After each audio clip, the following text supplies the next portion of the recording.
محترم ناظرین، السلام علیکم ورحمۃ اللہ وبرکاتہ۔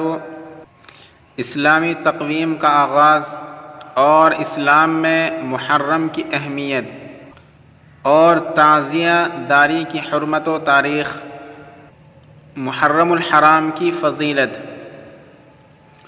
اسلامی تقویم کا آغاز محرم الحرام سے ہوتا ہے، جو کہ اسی فطری نظام کائنات کے تحت جیسا کہ خالق کائنات نے مقرر فرمایا ہے۔ اللہ تعالیٰ نے قرآن مجید میں ارشاد فرمایا ہے، ان عدۃ الشہور عند اللہ 12 شہرا فی کتاب اللہ یوم خلق السماوات والارض منها 4 حرم ذلک الدین القیم۔ سورۃ توبہ۔ یقیناً مہینوں کی تعداد اللہ تعالیٰ کے نزدیک 12 ہے۔ اللہ کی کتاب یعنی لوح محفوظ میں جس دن کے پیدا کیا آسمانوں اور زمینوں کو، اور ان میں 4 حرمت والے مہینے ہیں، یہی سیدھا اور درست دین ہے۔ ان 12 مہینوں کی ترتیب محرم سے شروع ہو کر ذی الحجہ پر ختم ہوتی تھی، اور 4 مہینے محرم، رجب، ذی القعدہ اور ذی الحجہ اشہر حرم تھے، جن میں قتل و قتال جائز نہیں تھا۔ اہل عرب ان 4 مہینوں کی حرمت کا لحاظ پاس کرتے تھے، حالانکہ ریگستان عرب کے بدوؤں اور بادیہ نشی قبائل کی معیشت و زندگی کا دار و مدار عام طور پر لوٹ مار، قافلوں اور مسافروں کو لوٹنا ان کا مشغلہ تھا، بلکہ روزی روٹی کے حصول کے لیے ایک قبیلہ دوسرے قبیلے پر حملہ آور ہوتا تھا۔ اسی وجہ سے عرب کی سرزمین پر خون خرابہ، قتل و قتال اور غارت گری کا ایک چلن تھا۔ جو قبیلہ زیادہ جنگجو ہوتا تھا اس کی عظمت و شوکت تسلیم کی جاتی تھی، مگر یہ تمام خون خرابے، لوٹ مار اشہر حرم میں موقوف کر دیے جاتے تھے۔ اہل عرب اگرچہ 4 کی عدد کا لحاظ کرتے تھے، مگر قدرتی ترتیب کا پاس نہیں کرتے تھے، چونکہ ذی القعدہ، ذی الحجہ اور محرم 3 مہینے پیدر پہ حرمت والے ممنوع القتال پڑتے تھے۔ اس سہمائی وقفے میں اکثر ان کے خرد نوش کا سامان ختم ہو جاتا تھا، خاص کر صحرا و جنگل میں بسنے والے منتشر بدوؤں کے قبائل، جن کا پیشہ ہی لوٹ مار تھا۔ پھر وہ قبائل عرب بھی پریشان رہتے تھے، جن کی عادت ہی دوسرے قبیلوں سے جنگ تھی، لہٰذا ان سب نے یہ ترتیب نکالی کہ حرمت والے مہینوں میں تقویم و تاخیر کرنے لگے۔ محرم کو مؤخر کر دیتے تھے، اس سال پہلے صفر کا ہوگا، اس کے بعد محرم، کبھی ذی الحجہ اور ذی القعدہ وغیرہ کو ختم کر کے کوئی اور مہینہ بنا دیتے تھے تاکہ لوٹ مار آسان و حلال ہو جائے۔ اسی کو قرآن پاک میں انما النسیء زیادۃ فی الکفر سے تعبیر فرمایا ہے۔ صاحب تفسیر جلالین انما النسیء کی تفسیر میں لکھتے ہیں، یعنی ایک مہینے کی حرمت کو دوسرے مہینے کی طرف مؤخر کر دینا، جیسا کہ دور جاہلیت کے لوگ محرم کی حرمت کو چاند دیکھنے کے سفر تک مؤخر کر دیتے تھے، اس وقت جب کہ وہ جنگ کرتے ہوئے ہوتے تھے اور ابھی ختم کرنے کے موڈ میں نہیں ہوتے تھے۔ اسی کو شرح المواہب کے مؤلف نے اپنے اس عبارت میں نقل کیا ہے، اس لیے کہ عرب والے محرم میں قتال کو حلال کر لیتے تھے، تحریم کی مدت کو طوالت کے پیش نظر پے در پہ 3 مہینوں کے آنے سے پھر اس کی جگہ سفر کو حرام کر لیتے تھے۔ اس تقدیم و تاخیر کے سبب ازل سے جو قدرتی ترتیب قائم چلی آ رہی تھی بگڑ گئی تھی۔ جس سال اللہ کے رسول صلی اللہ علیہ وسلم نے حجۃ الوداع میں فرمایا تو آپ نے اپنے خطبے میں پوچھا تھا کہ یہ کون سا دن اور کون سا مہینہ ہے؟ صحابہ خاموش رہے کہ شاید کوئی تبدیلی کا اعلان ہوگا۔ لیکن جب حضور صلی اللہ علیہ وسلم نے کہا یہ یوم نحر نہیں تو صحابہ نے عرض کیا بے شک، پھر آپ نے فرمایا کیا یہ ماہ ذی الحجہ نہیں ہے؟ تو صحابہ نے عرض کیا بے شک۔ اس کے بعد رسول خدا صلی اللہ علیہ وسلم نے اپنا تاریخی جملہ ارشاد فرمایا، جس کا مطلب یہ تھا یقیناً زمانہ گھوم پھر کر اسی فطرت ترتیب پر آ گیا ہے جیسا کہ اللہ تعالیٰ نے آسمان و زمین کی تخلیق کے دن حیت و ترتیب رکھی تھی، لہٰذا اسلام کے بعد قیامت تک یہی ترتیب رہے گی، اور اسی ترتیب سے محرم الحرام اسلامی کیلنڈر کا پہلا مہینہ ہے۔ اسی نئے سال کا ہم والہانہ استقبال کر رہے ہیں۔ یہ نیا سال اللہ کرے کہ امت محمدیہ کی سربلندی اور دینی بیداری کا سال ہو۔ اسلامی کیلنڈر کا آغاز ہجری سے کیوں؟ عیسوی شمسی سال کے برعکس اسلامی قمری سال کا آغاز ولادت النبی صلی اللہ علیہ وسلم کے بجائے ہجرت النبی صلی اللہ علیہ وسلم سے کرنے میں زبردست حکمت و مصلحت ہے۔ جب امیر المؤمنین سیدنا عمر فاروق رضی اللہ تعالی عنہ کے سامنے اسلامی تقویم کا معاملہ آیا اور اسلامی سال شروع کرنے کی ضرورت محسوس ہوئی تو آپ نے ہجرت کو معیار بنایا، اس لیے کہ رسول اللہ صلی اللہ علیہ وسلم اور مسلمانوں کی مکی زندگی تعذیب و تکلیف، ابتلاء و آزمائش، نفرت و عداوت، تعصب و منافرت سے دوچار ہونے، مصائب و آلام، شدائد و محن کا سامنا کرنے میں گزری ہے۔ قدم قدم پر مخالفت ہوتی تھی، ظلم و ستم اور جبر و استبداد کے پہاڑ توڑے جاتے تھے، فتنہ انگیزیاں اور بہتان تراشیاں ہوتی تھی، اسلام کے چراغ کو گل کرنے کی سازشیں، آفتاب رسالت کو معدوم کرنے کے منصوبے بنائے جاتے تھے۔ 13 سال تک جس قسم کے ہولناک مظالم کا سامنا فداکاران محمد اور مظلومان اسلام نے کیا، اس کو پڑھ کر سن کر دل لرزنے لگتا ہے۔ زندگی کیا تھی؟ بس درندوں وحشیوں کے درمیان انسانیت، شرافت، عزت پس رہی تھی۔ جب قوت برداشت نہ رہی، پیمانہ صبر چھلکنے لگا، پیمانہ صبر چھلکنے پر آمادہ تھا اور پائے استقامت میں تزلزل کا خطرہ پیدا ہو گیا تو اللہ تعالی رب العزت نے مکہ چھوڑ کر دوسرے شہر مدینے کی طرف ہجرت کا حکم دے دیا۔ اہل ایمان نے اللہ اور اس کے رسول کے سرمایے کو بچانے کے لیے دولت و ثروت اور جاگیر و جائیداد، مادی سرمایہ جو شوق سے چھوڑنا گوارا کر کے اپنی ایمانی صلابت اور اللہ اور اس کے رسول سے سچی محبت کا ثبوت دیا۔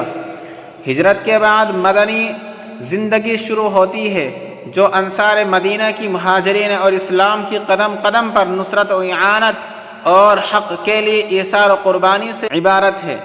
دنیا نے مکہ میں اپنوں کو ستم، ظرفیہ اور دشمنیاں دیکھی تھی تو مدینہ میں غیروں کی محبتیں اور الفتیں بھی دیکھ رہے تھے۔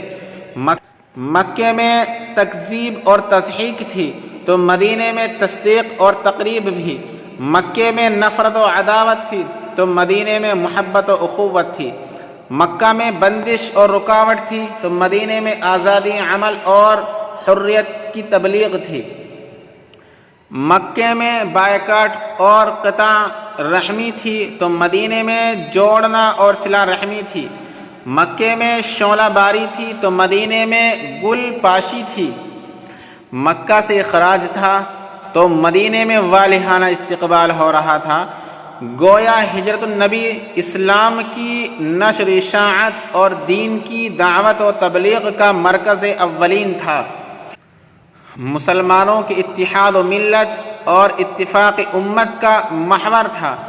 یہیں سے اسلام کی دعوت کا پرچم بلند ہونا شروع ہوا اور مسلمانوں میں شوکت کے دور کا آغاز ہوا اور رسول اللہ صلی اللہ علیہ وسلم کو وہ سچے پکے مخلص اصحاب ملے جنہوں نے اپنی جانیں قربان کر کے بانی اسلام کی حفاظت فرمائی، آپ کے ادنا سے اشارے پر فخر ناز سے اپنی گردنیں کٹوائیں، آپ کی محبت میں اولاد اور اقارب کی محبت کو قربان کر دیا، پھر بھی کہا حق تو یہ ہے کہ حق ادا نہ ہوا۔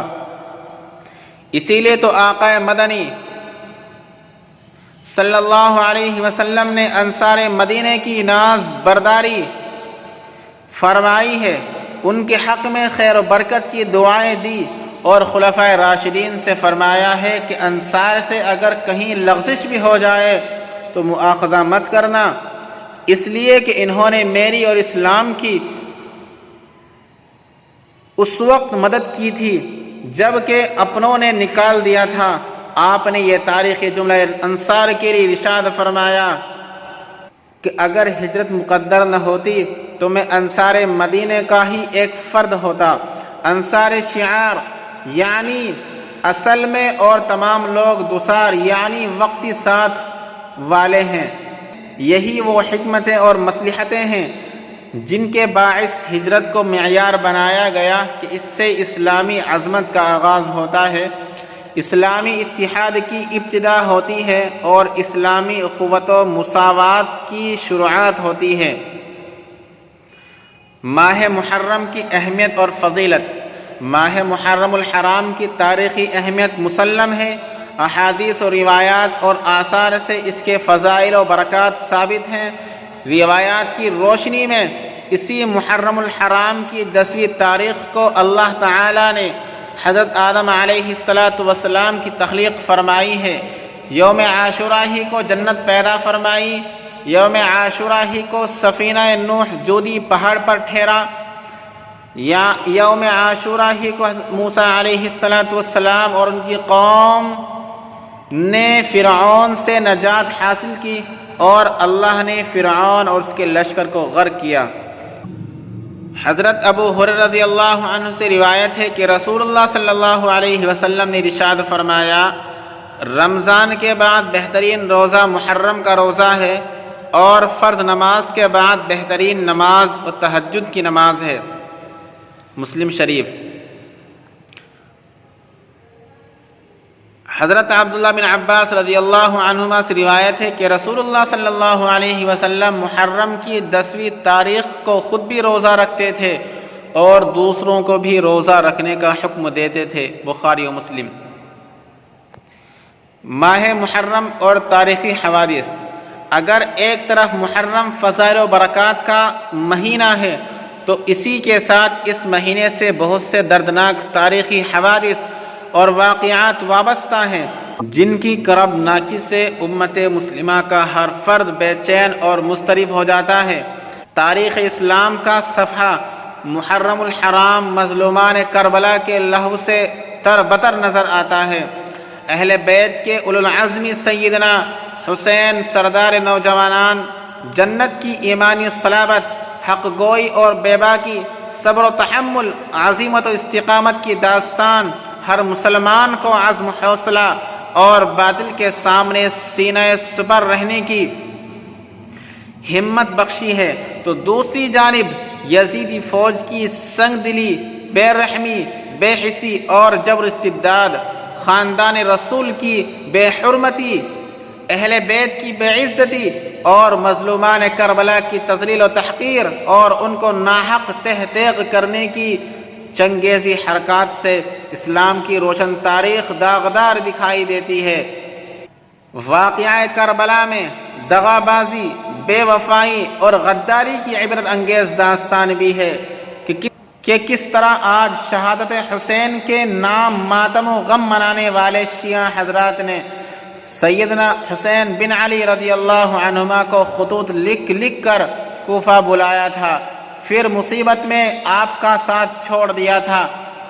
حضرت مسلم اور ان کے 2 صاحبزادوں کے خون سے اپنا ناپاک ہاتھ رنگنا غداری، بے وفائی کی بہت ہی المناک گھناؤنی تاریخ ہے جس کے حرف حرف سے مکر و فریب کی بدبو پھیلتی ہے۔ پھر بھی واقعہ کربلا اور شہادت حسین کو اہل روافض اور تشیع نے اتنا بدل ڈالا اور اپنے فاسد عقائد میں ایسا رنگ دیا ہے کہ سچائی ہزاروں پردوں میں چھپ گئی ہے۔ تعزیہ داری، ماتم اور مرثیہ خوانی نے غم حسین کو ایسا رنگ دے دیا ہے کہ محرم الحرام کا یہ واقعہ کرب علم ایک جشن بنا دیا گیا ہے۔ من گھڑت واقعات کو اشعار میں بیان کر کے مرثیہ خوانی سے اہل بیت کی نعوذ باللہ تحقیر ہوتی ہے۔ کاشانہ نبوت اور حسین کی پاکیزہ صفات، پاک دامن و عفت و مآب خواتین کو سینہ کوبی اور آہو بکا کرتے ہوئے دکھایا جاتا ہے، نوحہ کرتے، روتے بلکتے، چاک گریباں کرتے اور بالوں کو نوچتے چلاتے دکھایا جاتا ہے۔ سکینہ و زینب کو زیب داستان بنا کر مرثیہ خوانی ہوتی ہے۔ ان سے بڑھ کر مشرکانہ اعمال ہوتے ہیں۔ حسین کی شبیہ بنائی جاتی ہے، تعزیہ کے نام پر قبر بنا کر اس کا جلوس نکالا جاتا ہے، اور ان سب حرکات کو اسلام کا نام دیا جاتا ہے۔ بالکل وہی افعال اور اعمال شیعہ حضرات کی طرف سے ہوتے ہیں۔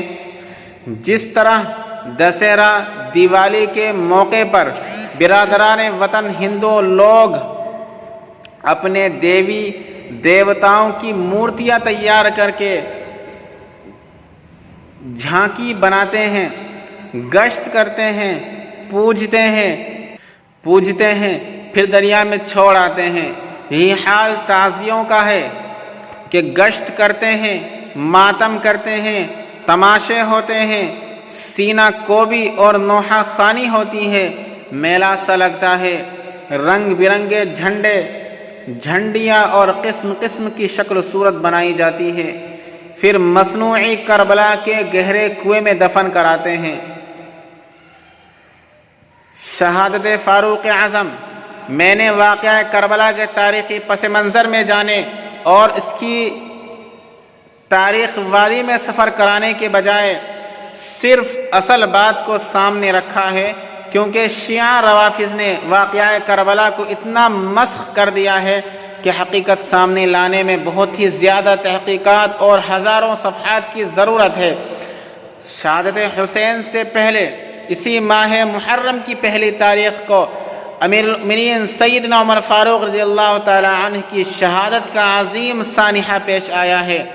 وہ عمر جن کی شہادت یقیناً واقعہ کربلا سے زیادہ دردناک ہے، اس لیے کہ اسلام کو رفعت و عظمت کی بلندیوں تک پہنچانے والے عمر فاروق تھے، جن کو برادر رسول اور مطلوب اسلام ہونے کا شرف حاصل ہے، جن کے سائے سے بھی شیطان بھاگتا تھا، اور جن کی ذات میں خاتم النبیین سید المرسلین صلی اللہ علیہ وسلم کو صفات نبوت نظر آتی تھی، کہ ارشاد ہوتا ہے لا نبی بعدی لو کان بعدی نبی لکان عمر، میرے بعد کوئی نبی نہیں ہے، اگر میرے بعد کوئی نبی ہوتا تو یقیناً عمر فاروق ہی نبی ہوتے۔ عمر فاروق رضی اللہ تعالی عنہ کی عند اللہ مقبولیت کا یہ حال ہے کہ اللہ تعالیٰ نے تقریباً 34 مواقع پر عمر کی عین خواہش کے مطابق آیت قرآن نازل فرمائی ہے، جن کو موافقات عمر کہا جاتا ہے۔ عمر کی عظمت کا سکہ مہاتما گاندھی کے دل میں ایسا بیٹھا تھا کہ آزادی کے بعد گاندھی جی نے کانگریسی لیڈران سے کہا تھا کہ تم اسی صورت میں کامیاب حکمران بن سکتے ہو جب کہ عمر کو اپنا آئیڈیل بناؤ گے۔ دیکھی کتاب محمد، قرآن اور اسلام غیروں کی نظر میں نوحہ و ماتم اور تعزیہ سازی کی رسم کہاں سے اور کب سے بات چل رہی تھی۔ 10 محرم تک شیعہ حضرات کی مختلف رسومات اور ماتم، نوحہ، تعزیہ وغیرہ کا جو شہادت حسین اور واقعہ کربلا کے پردے میں ہو رہا ہے، تعزیہ سازی کی رسم کب سے اور کیسے شروع ہوئی، اس سلسلے میں مستند ترین شخصیت فخر المحدثین ابو المآثر حضرت مولانا حبیب الرحمن محدث اعظمی رحمۃ اللہ علیہ رحمتاً واسعہ نے جو تحقیق فرمائی ہے، اس سے بہتر کوئی دوسری تاریخی روایات نہیں ملتی۔ حضرت محدث اعظمی رحمۃ اللہ علیہ نے شیعوں کے ایک رسالے عزاداری کی تاریخ اور اس کا اثبات سنی نقطۂ نظر کا جواب ابطال عزاداری کے نام سے دیا ہے، جو دارالمبلغین کے ترجمان الداعی جلد بابت ماہ جمادی الآخر کے شمارہ میں شائع ہوا تھا۔ شیعہ مؤلف نے اپنی رسالہ عزاداری کی تاریخ کے بارے میں لکھا ہے کہ عزاداری کرنا ہر مسلمان کا فرض ہے، اور دعویٰ کیا ہے کہ میں نے اپنے رسالے میں اس نظریے علماء اہل سنت کی کتابوں سے ثابت کیا ہے، میں اسی کو بنیاد بنا رہا ہوں۔ حضرت ابو المآثر کی تحقیق لکھتا ہوں، شیعی مؤلف نے لکھا ہے شہادت حسین رضی اللہ عنہ کی بعد عزاداری بمعنی گریہ و ماتم کی ابتدا یزید کے گھر سے ہوئی۔ صفحہ نمبر 5۔ ملا باقر مجلسی ایک زبردست شیعہ مجتہد مصنف ہیں، وہ اپنی کتاب جلاء العیون صفحہ نمبر 524 میں لکھتے ہیں، جب اہل بیت حسین یزید کے محل میں داخل ہوئے تو اہل بیت یزید نے زیور اتار کر لباس ماتم پہنا، صدائے نوحہ و گریہ بلند ہوئی اور یزید کے گھر میں 3 روز تک ماتم رہا۔ پھر شیعہ مؤلف رسالے میں لکھتا ہے، حضرت حسین کی شہادت کے بعد 300 برس تک عشرہ محرم میں رونے پیٹنے کی رسم کا کہیں وجود نہ تھا۔ 352 ہجری سب سے پہلے معز الدولہ ویلمی نے صرف 10ویں محرم کو بغداد میں حضرت حسین کے ماتم کرنے کا حکم نافذ کیا۔ ہندوستان میں 6 صدی ہجری تک گریہ ماتم کا کہیں وجود نہ تھا۔ ہندوستان کے سوا دنیا میں کہیں بھی تعزیہ نہیں بنتے، اور ہندوستان میں بھی 8ویں صدی تک اس کا کوئی نشان نہیں ملتا۔ یہ تمام عبارتیں شیعہ مؤلف کے رسالے کی ہیں، جس کے بارے میں اس کا دعویٰ ہے کہ یہ اہل سنت علماء کی کتابوں سے اخذ ہے۔ ابو المآثر رحمت اللہ علیہ فرماتے ہیں، معز الدولہ ویلمی نہایت غالی شیعہ بلکہ تبرائے رافضی تھا۔ جس رسم کی بنیاد یزید نے ڈالی ہو اور معز الدولہ والمعز نے اس کو ترقی دی ہو، ظاہر ہے کہ ایک غیرت مند سنی کو اس سے جس قدر نفرت ہوگی کم ہے۔ یہی وجہ ہے کہ مصر، شام، ایران، افغانستان وغیرہ یہ رسم صرف شیعہ ادا کرتے ہیں، جیسا کہ شیعہ مؤلف نے صفحہ 19 میں خود تسلیم کیا ہے۔ مصر، ایران وغیرہ میں عزائے حسین صرف شیعان علی سے مخصوص ہے۔ ابو المآثر رحمت اللہ علیہ لکھتے ہیں، ہمایوں کے زمانے میں بھی ماتم کا کوئی تاریخی ثبوت موجود نہیں، لیکن اگر ہوتا رہا تو اس کی وجہ بھی صرف یہی ہو سکتی ہے کہ اس وقت ایران شیعہ ہندوستان میں آ کر آباد ہو گئے۔ ایرانیوں کی امداد کی وجہ سے ہمایوں بھی ان شیعوں کی دل دہی کرتا تھا، چنانچہ شیعہ مؤلف کے رسالے میں بھی اس کے اشارات پائے جاتے ہیں۔ بہرحال اب تھوڑی بہت جہاں یہ رسم ہوتی تھی صرف شیعوں کے ساتھ مخصوص تھی، سنیوں کی شرکت کا کوئی ثبوت نہیں تھا۔ ہاں جب زمانہ آیا تو جب بقول مؤلف تمام اطراف ہند میں شیعہ حکمراں تھے، اس وقت ان کے حکمرانوں نے حکومت کے زور سے تعزیہ داری اور ماتم کی ترویج کی اور سنیوں کو بجبر و اکراہ تعزیہ دار بنایا، جیسا کہ صفحہ 38 اور 39 کی عبارت اس کی تصدیق کرتی ہے۔ تعزیہ سازی کا آغاز، یہ تو ابھی صرف گریہ ماتم اور نوحہ زاری کی تاریخ ہے۔ ابھی تعزیہ داری کو لیجئے تو یہ ایک ایسی بدعت ہے کہ ہندوستان کے سوا کسی جگہ کسی عہد میں اس کا نام و نشان نہیں پایا جاتا تھا، اور ہندوستان میں بھی خود مؤلف کے بیان کے مطابق قاضی شہاب الدین دولت آبادی کے زمانے تک یعنی 9ویں صدی ہجری تک اس کا پتہ نہیں چلتا۔ تاریخیں، سفر نامے اور دوسرے مضامین کل کے کل خاموش ہیں۔ تیمور لنگ کو اس کا موجد قرار دینا عامیانہ روایت پر مبنی ہے۔ مؤلف خود تصریح کرتا ہے کہ اس کا تاریخی ثبوت اب تک فراہم نہیں کیا جا سکتا ہے۔ بہرحال عالمگیر کے زمانے سے پہلے تعزیہ کا کہیں ذکر نہیں ملتا، اور عالمگیر کے عہد میں صرف ایک تابوت بنانے کا ذکر جن صاحب نے لکھا ہے وہ غالی شیعات ہے، جیسا کہ مؤلف نے خود ہی لکھا ہے۔ دیکھو صفحہ نمبر 33 اور 39۔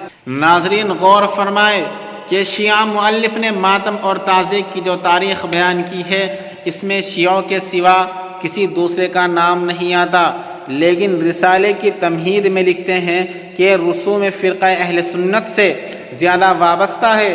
یہیں سے آپ اندازہ لگا سکتے ہیں کہ شیعوں کے مذہب میں سچائی کی کتنی قدر و قیمت ہے۔ تعزیہ داری حرام ہے۔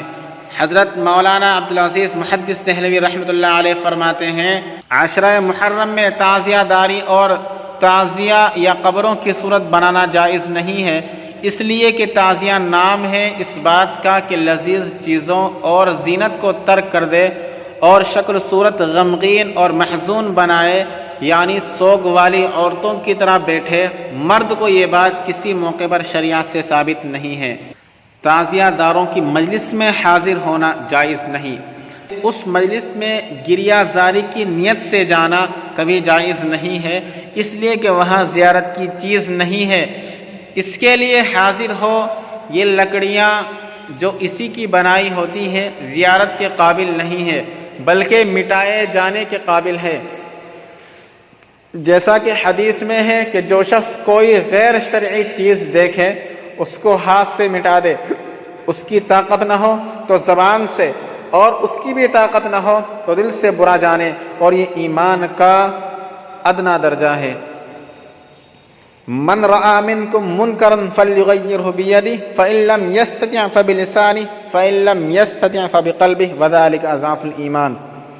اور تعزیہ داری کی مجلس میں مرثیہ کتاب سننا، تو اگر مرثیہ کتاب میں واقعی حالات نہ ہو بلکہ کذب اور افتراء اور بزرگوں کی تحقیر ہو تو ایسا مرثیہ کتاب سننا بھی جائز نہیں ہے۔ یہ ایک تلخ حقیقت اور مشاہدہ ہے کہ ہندوستان اور پاکستان اور بنگلہ دیش میں سنیوں کی آج ایک بہت بڑی تعداد تعزیہ داری اور سینہ کوبی اور نوحہ خوانی کی مشرکانہ رسم میں مبتلا ہے، اور بہت فخر سے خود کو اہل سنت و جماعت کے لقب سے یاد کرتی ہے۔ اللہ تعالیٰ ان کو ہدایت دے۔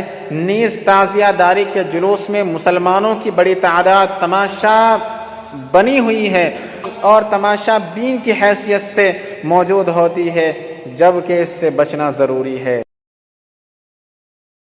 اللہ رب العزت سے دعا کرتے ہیں کہ وہ ہمیں ہر طرح کے منکرات سے بچنے کی توفیق عطا فرمائے اور افراد و تفرید سے بچتے ہوئے صراط مستقیم پر گامزن رکھے۔